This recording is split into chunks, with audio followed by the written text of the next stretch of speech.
बिहानको उदाउँदै गरेको सूर्यको किरणसँगै चियाको चुस्की लगाउँदै गर्दा एकाएक अनेक कुराहरू मनमा नै खेल्न थाले र यसो अगाडि हेर्दा मलाई नै पर्खिरहेको एउटा कलम र सानो डायरी देखेँ। अनि त्यसलाई टक्क समातेर म आफै भएको टेबलतिर तान्दै उसैसँग गुनगुनाउन थालेँ।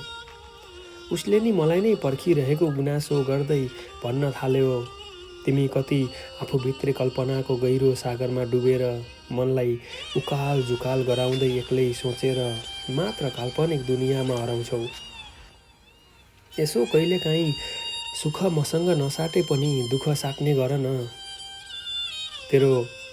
तिम्रो मन हल्का गराउने कोसिस गर्छु। यो कुरा सुनेर म पनि ठिक भन्यो भन्दै अगाडितिर भएको टेबल कुर्ची अनि नजिक सार्दै त्यसैसँग रमाउँदै गुनगुनाउन पुगे। कुनै दिन हो प्रिया, तिमी पनि यस्तै आशाका किरण छरी अँध्यारोलाई छलेर उज्यालोलाई पन्छ्याउँदै सारा जीवन उज्यालो गराउने वाचा गरेकी थियौ।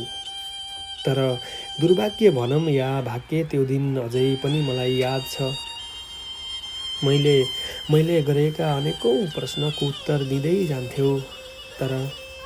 तर एक दिन मैले तिम्रो मनको कुरा जुन तिमीले मलाई भन्न नसके जस्तो लागेर म आफै नै तिम्रो मनको कुरा बुझे जस्तो मानेर म स्वयं नै मेरै मन सम्झेर मैले नै त्यो प्रश्न गर्न पुगेँ।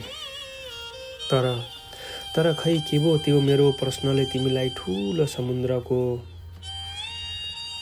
बीचभागमै यता न उता जान नसक्ने जसरी रोकिदियो। सायद त्यो मेरो लागि सानो प्रश्न नै भए पनि तिम्रो लागि ठुलो हुन पुग्यो। त्यसैले त हामी बीच ठुला पहाड भई असिनासरी बिलाइ गए। जसरी म त्यो दिनको मेरो सानो प्रश्नको उत्तरको पर्खाइमा बसिराखेँ। तर अपवाद भनौँ, मैले धेरै समयको अन्तरालमा पनि मेरो आशा निराशामा परिणत भई उत्तर पाउन सकेन। मेरा मन जलिसकेको थियो। बास खरानी हुन केही थोरै बाँकी थियो। बरु पहिलेका दिनमा जस्तो सम्पर्कमा भेटाउन छाडेँ तिमीलाई। सायद म कति तडपेको थिएँ होला, त्यो अनुमान गर्न सक्दैनौ तिमी। त्यो प्रश्नको जवाफका निम्ति म कति तडपेको थिएँ होला।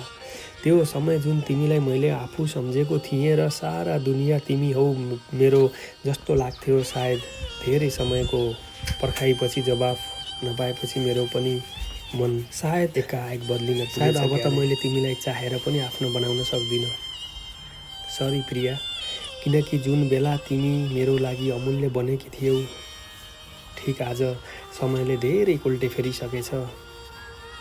साथै समयले अर्कै मोड लिइसकेछ। त्यसैले त्यो दिन समय तिमीले मलाई सम्झने फुर्सद थिएन।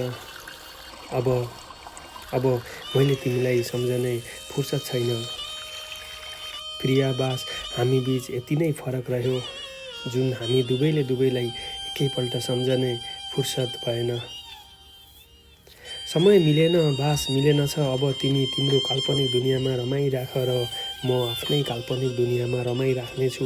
यतिमै चित्त बुझाऊ प्रिय। सरी, यो जन्ममा तिमी मेरो र म तिम्रो हुन नसके पनि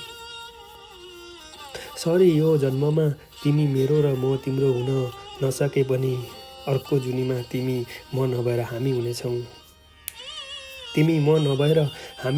मलाई माफ गरिदेऊ प्रिया। मलाई माफ गरिदेऊ प्रिया।